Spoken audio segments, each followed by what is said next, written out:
আলাইকুম বন্ধুরা, তোমরা সবাই কেমন আছো? আবারও চলে আসলাম একটি 12 নম্বর মোল্লা বস্তি থেকে ছোট্ট একটা ভিডিও নিয়ে।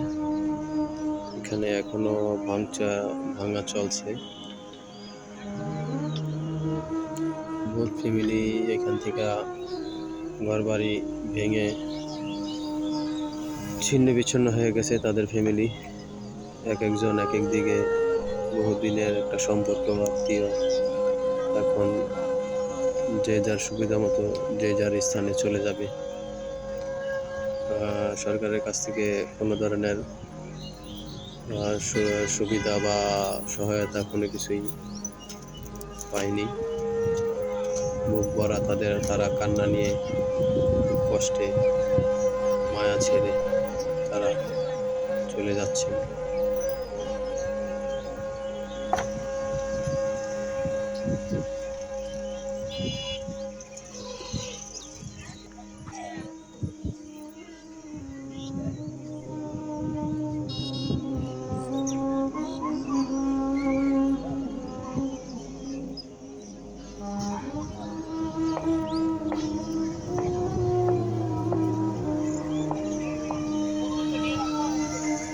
যারা এখনো বাসা ভাড়া নেয় নাই, তারা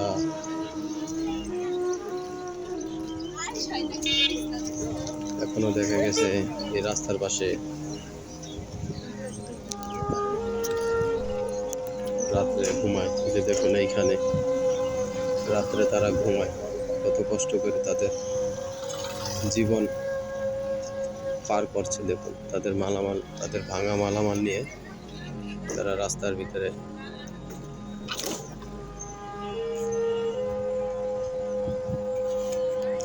তাদের ভাঙা মালামাল নিয়ে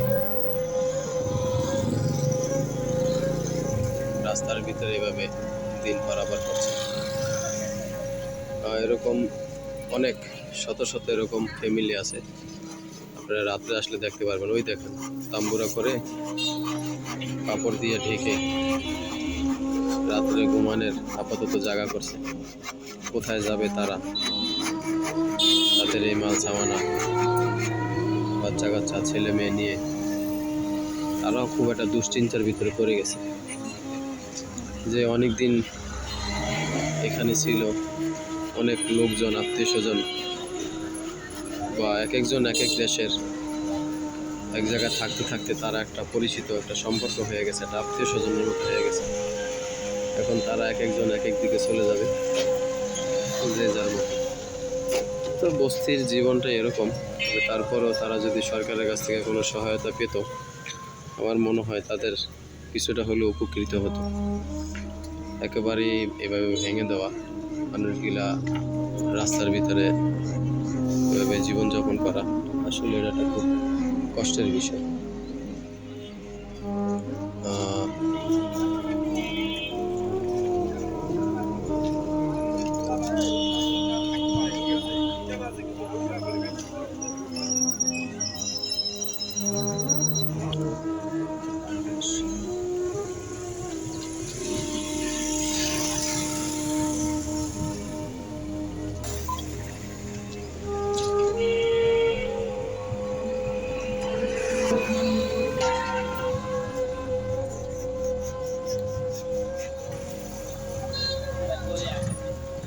আমি বর্তমান আছি মিরপুর 12 নম্বর ইলিয়াসউদ্দিন মোল্লার বস্তিতে।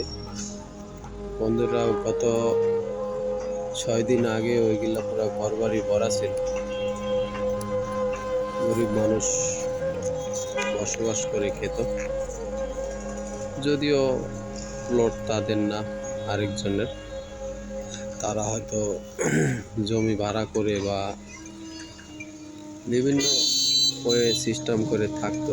গরিব মানুষ বস্তিগুলো সব ভেঙে দিছে। এই যে এখনো তারা নিজেদেরটা নিজে ভাঙতেছে, যাদের এখনো টুকিটাকি আছে আস্তে আস্তে করে নিতেছে, কিন্তু মূলগুলা ভেঙে দিছে।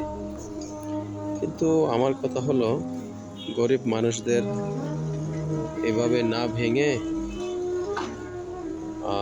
ভাসান ট্যাক্স যেরকম বস্তিবাসী প্রকল্প করছে, বানাইছিল, ঠিক তাদেরকেও এরকম ঢাকার ভিতরে কোথাও না কোথাও প্রকল্প করে তাদেরকে একটু বা একটা ফ্ল্যাট বস্তিবাসী প্রকল্পের ভিতরে জায়গা দিয়ে বা একটা ফ্ল্যাট দিয়ে তারপরে মনে হয় ভাঙা উচিত ছিল।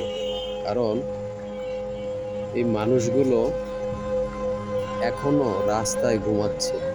মিরপুর 12 নম্বরে যদি আপনারা কেউ না আসেন বা না দেখেন তাহলে বিশ্বাস করতে পারবেন না এখানকার মানুষ এখনো রাস্তায় ঘুমায় রাত্রেবেলা। কারণ তাদের ওই ফ্ল্যাট বাড়িতে থাকার মতো সামর্থ্য নাই।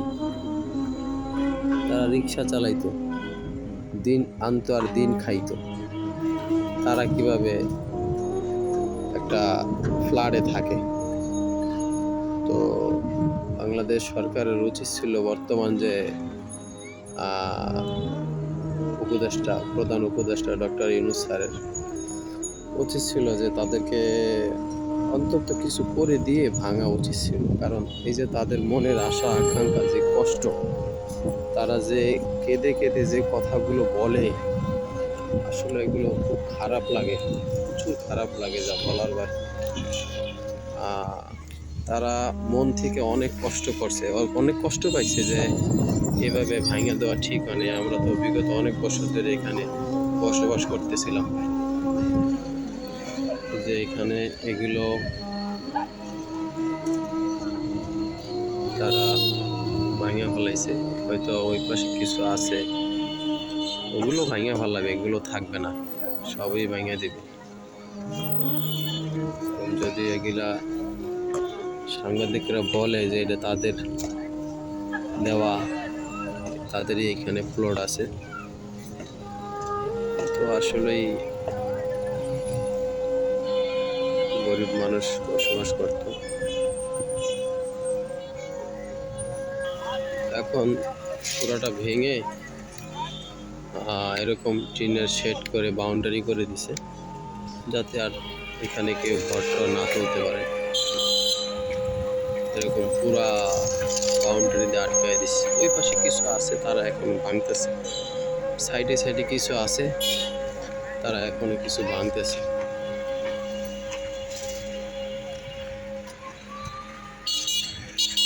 যে এরকম টিনের পুরা ওয়াল করে দিছে, বাউন্ডারি করে দিছে। ওই যে ওই পাশে কিছু আছে, তারা নিজেরা ভাঙতেছে। বন্ধুরা, মিরপুর 12 নম্বর মোল্লা বস্তি থেকে ছোট্ট একটা ভিডিও করলাম। অবশ্যই গরিবের মেহনতির ভিডিওটা, মেহনতি মানুষের কষ্ট দুঃখের কথাগুলো তুলে ধরার ভিডিওটা অবশ্যই দেখে অবশ্যই বন্ধুরা জানাবে যে আসলে তাদের এই দুঃখ কষ্ট দেওয়াটা ঠিক হলো নাকি। ধন্যবাদ বন্ধুরা, আল্লাহ হাফেজ।